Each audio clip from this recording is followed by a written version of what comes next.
Pendant presque toute l'année 1943, le ciel européen appartenait encore à la Luftwaffe. Les équipages de bombardiers mouraient plus vite qu'on ne pouvait les remplacer, et la plupart des missions vers l'Allemagne se terminaient par de lourdes pertes. Jusqu'à ce qu'arrive un nouveau chasseur capable enfin d'atteindre Berlin, de se battre à l'aller comme au retour et d'en sortir victorieux. Cette barrière enfin brisée, le P-50 et un Mustang a fait basculer le cours de la guerre aérienne et est devenu l'une des armes clés qui ont assuré la victoire alliée. Mais avec ces triomphes sont venus des moments plus sombres qui ont mis à l'épreuve les règles de la guerre elle-même. Alors plantons le décor pour que l'histoire se déroule. Quand la guerre a éclaté et que l'Allemagne a déferlé sur l'Europe à une vitesse stupéfiante, la Grande-Bretagne s'est retrouvée dans un besoin désespéré. La Luftwaffe lançait des raids aériens incessants au-dessus de la Manche. Et bien que les Spitfire et les Hurricane fassent plus que leur possible pour riposter, la Royal Air Force avait un besoin urgent de chasseurs plus modernes. Mais ils ne pouvaient pas en produire assez eux-mêmes. Alors les Britanniques se sont tournés vers North American Aviation. Ils leur ont d'abord demandé de construire plus de P-40 Warhawk, mais une idée encore meilleure allait émerger. Au lieu de simplement construire davantage d'un modèle ancien, ils ont proposé de concevoir quelque chose d'entièrement nouveau. Ils ont donc commencé à concevoir un nouveau chasseur en se concentrant sur les caractéristiques les plus importantes durement apprises des combats en cours contre des chasseurs allemands modernes et avancés de l'époque. Incroyablement, en un temps record absolument incroyable, en seulement 117 jours, ils ont sorti un tout nouveau chasseur. Il était plus rapide, plus agile, et surtout beaucoup plus facile à produire en masse. C'était la naissance de ce qui allait devenir le P-51 Mustang. Au début, les premiers Mustangs ont été assignés à des missions d'attaque au sol et de reconnaissance à basse altitude. Ils excellaient dans ce rôle, mais n'étaient pas géniaux en haute altitude, où ils allèrent pourtant être très nécessaires très bientôt. Le problème était leur moteur d'origine, mais ça a changé quand les Britanniques ont eu l'idée intéressante d'essayer d'équiper les Mustangs avec le même moteur Rolls-Royce Merlin utilisé dans le Spitfire. Et boum! La transformation a été immédiate. Avec le Merlin, le Mustang pouvait maintenant surpasser le Spitfire en vitesse, grimper plus vite et dominer les zones de combat en haute altitude. Encore plus important, il avait une autonomie bien supérieure à celle de tout autre chasseur allié, ce qui allait s'avérer être la caractéristique la plus importante dans un instant. Les États-Unis ont pris note et en ont rapidement commandé des milliers pour eux-mêmes également. Et bien qu'il y ait eu plus de 20 variantes du Mustang, celle qui se démarquait et sur laquelle nous allons nous concentrer dans cette vidéo était le P-51D. Et vous allez voir pourquoi dans une minute. Les premiers Mustangs à entrer au combat utilisaient encore les moteurs d'origine. Comme ils ne pouvaient pas gérer les opérations en haute altitude, ils étaient utilisés pour des missions à basse altitude. Ils volaient à seulement 15 mètres au-dessus de la Manche, zigzagant au ras de l'eau pour éviter les radars et les patrouilles ennemies. Ils étaient incroyablement rapides au niveau de la mer, impossibles à rattraper par n'importe quel chasseur allemand, et ils sont devenus parfaits pour les frappes éclairs en profondeur en territoire ennemi. Ils mitraillaient des centaines de trains allemands, de convois et de terrains d'aviation avant de filer à toute vitesse vers la Grande-Bretagne. Ces premières Berlin versions étaient armées de 4 mitrailleuses de calibre 30 dans les ailes et de 2 mitrailleuses de calibre 50 montées sous le moteur. Ces canons frontaux tiraient directement à travers l'arc de l'hélice en utilisant un système de synchronisation qui mettait le canon en pause chaque fois qu'une pale d'hélice passait devant le canon. Ce système, développé pour la première fois pendant la Première Guerre mondiale, permettait un tir ininterrompu sans détruire l'hélice de l'avion lui-même. Les modèles ultérieurs ont été améliorés pour transporter 6 mitrailleuses de calibre 50 dans les ailes, leur donnant une puissance de feu sérieuse pour les combats aériens, mais aussi pour les attaques au sol. Ils étaient également équipés de 2 points d'emport externes où ils pouvaient transporter des bombes, des roquettes ou des réservoirs de carburant. Et ces réservoirs de carburant allaient changer le cours de la guerre, car le rôle du Mustang était sur le point de changer radicalement et il allait recevoir l'une des missions les plus dangereuses qu'un chasseur puisse recevoir. Pour comprendre à quel point le Mustang est devenu vital, nous devons examiner ce que les Alliés prévoyaient en 1942. Leur objectif était d'anéantir la capacité de l'Allemagne à faire la guerre. Alors les Alliés se sont tournés vers une nouvelle stratégie appelée bombardement stratégique. L'objectif était de détruire les usines d'armement, les raffineries de pétrole et les infrastructures critiques au cœur du territoire allemand.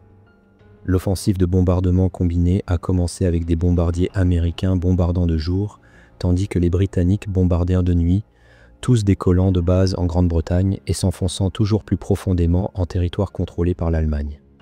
Au début, ça semblait fonctionner et les premières missions se sont déroulées étonnamment bien.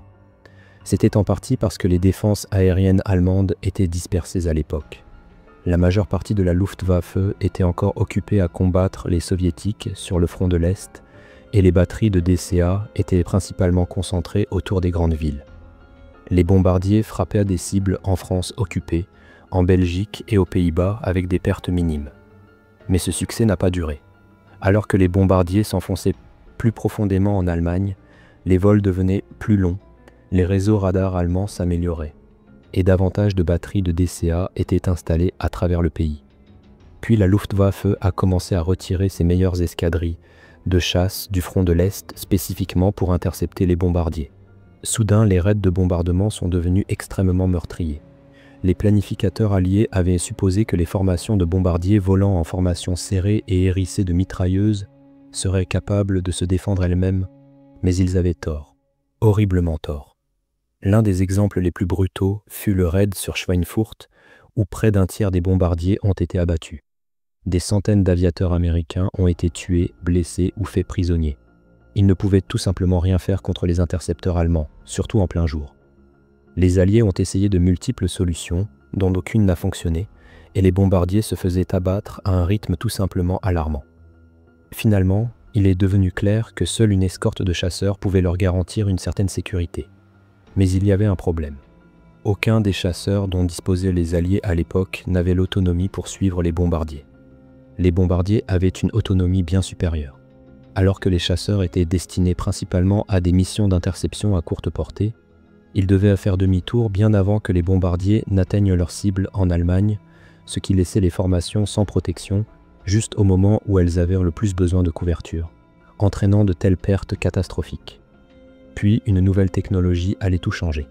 Les réservoirs largables ont été introduits et testés d'abord sur les P-47 Thunderbolt, mais c'étaient des oiseaux assoiffés, donc leur autonomie n'a pas été drastiquement améliorée. Pareil avec les autres chasseurs. Ça aidait, mais ce n'était toujours pas la combinaison parfaite. Puis est venu le Mustang, et comme avec le moteur du Spitfire, ça a immédiatement collé avec ce nouveau concept. Les Mustangs ont été équipés de réservoirs largables externes sous les ailes, et même d'un réservoir de carburant interne plus grand, ce qui a doublé leur autonomie, leur permettant d'escorter les bombardiers jusqu'à leur cible au cœur de l'Allemagne et retour. Le système de carburant était soigneusement géré. Les Mustangs brûlaient d'abord les réservoirs externes, gardant l'appareil équilibré. Et quand venait le moment de combattre, ces réservoirs pouvaient être largués en plein vol. Les largués restauraient instantanément la vitesse et la maniabilité du Mustang, lui donnant un avantage majeur quand les chasseurs allemands apparaissaient. Mi-1944, une nouvelle version du Mustang était arrivée, le P50 et un D que nous avons mentionné. C'était le modèle définitif et il marquait un tournant dans la guerre aérienne. Il était équipé de 6 mitrailleuses de calibre 50 dans les ailes, d'une version américaine plus puissante du moteur Rolls-Royce Merlin et de la nouvelle verrière en bulle qui donnait aux pilotes un énorme avantage dans les combats aériens avec une vue à 360 degrés complète, sans aucune obstruction. Les unités de chasse allemandes qui déchiquetaient autrefois les bombardiers sans escorte se sont soudainement retrouvées en infériorité numérique, surarmées et dépassées en manœuvre. Le vent dans les cieux européens avait tourné. Le Mustang surclassait les chasseurs allemands dans toutes les catégories critiques, surtout en haute altitude, exactement là où les bombardiers avaient le plus besoin de protection. Des appareils autrefois redoutés comme le Messerschmitt Bf-110 ont été rapidement retirés du combat après avoir subi des pertes massives contre les Mustangs. Ils ne pouvaient tout simplement pas suivre.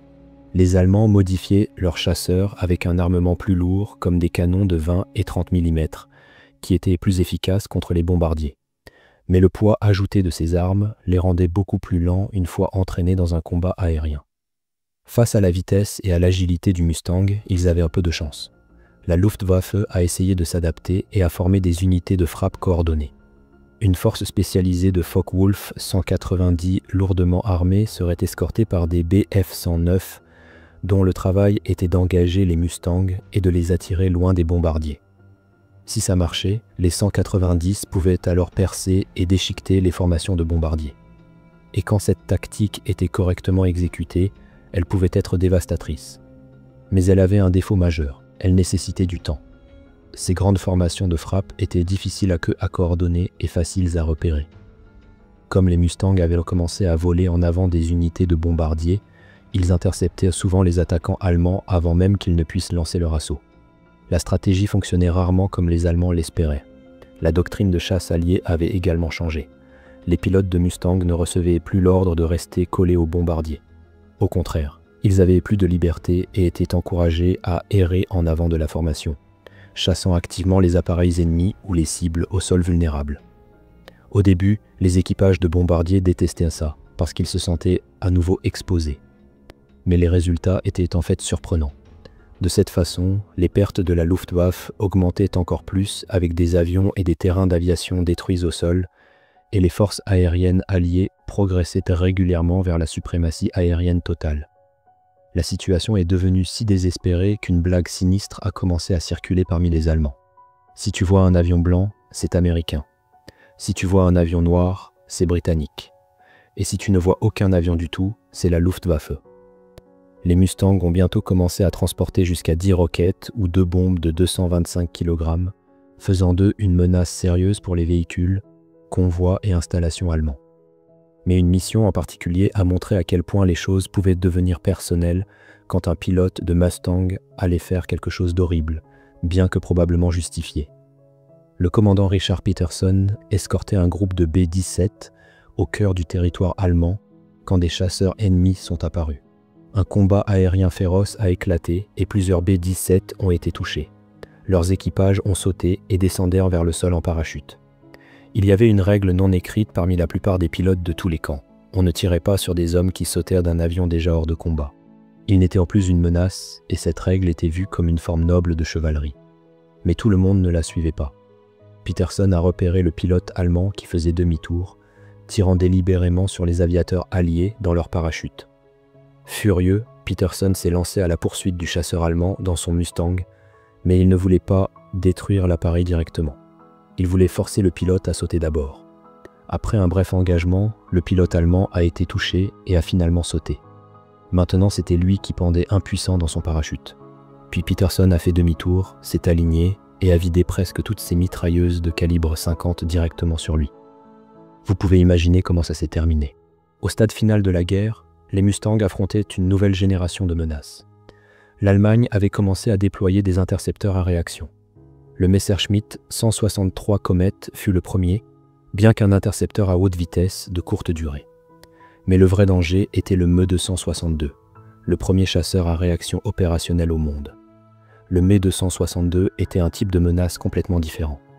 Lourdement armé, avec 4 canons de 30 mm, et pouvait même transporter jusqu'à 24 roquettes. Dans un combat aérien direct, ni le Mustang, ni aucun autre chasseur allié de l'époque n'avait la moindre chance contre lui. Mais les pilotes ont appris cela et ont attaqué ces chasseurs à réaction pendant le décollage ou l'atterrissage, avant même qu'ils ne puissent entrer dans le combat. Les attraper au sol était souvent le seul moyen de les arrêter. Heureusement pour les Alliés, le jet est arrivé bien trop tard dans la guerre et en nombre bien trop faible pour changer l'issue. Mais les quelques pilotes de Mustang qui les ont affrontés dans les airs savaient exactement à quel point ils étaient dangereux. Même après la fin de la guerre en Europe, l'histoire du Mustang ne s'est pas arrêtée là. Il a été déployé à nouveau dans le Pacifique, cette fois escortant les bombardiers américains lors de missions à longue portée au-dessus des îles japonaises. Il s'est même mesuré au Mitsubishi Zero japonais. Le Zero avait autrefois dominé les cieux, surtout dans les premières années de la guerre. Mais au moment où les Mustangs sont arrivés en grand nombre, le Zero était déjà obsolète. Ils étaient fragiles, sous-armés et de plus en plus rares. Les pilotes de Mustang n'avaient aucun mal à les éliminer.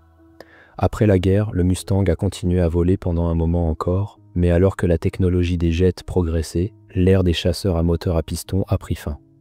Pourtant, parmi les pilotes qui l'ont piloté, le P-51 Mustang a gagné une place permanente dans l'histoire comme l'un des appareils les plus fiables, respectés et adorés qu'ils aient jamais pilotés.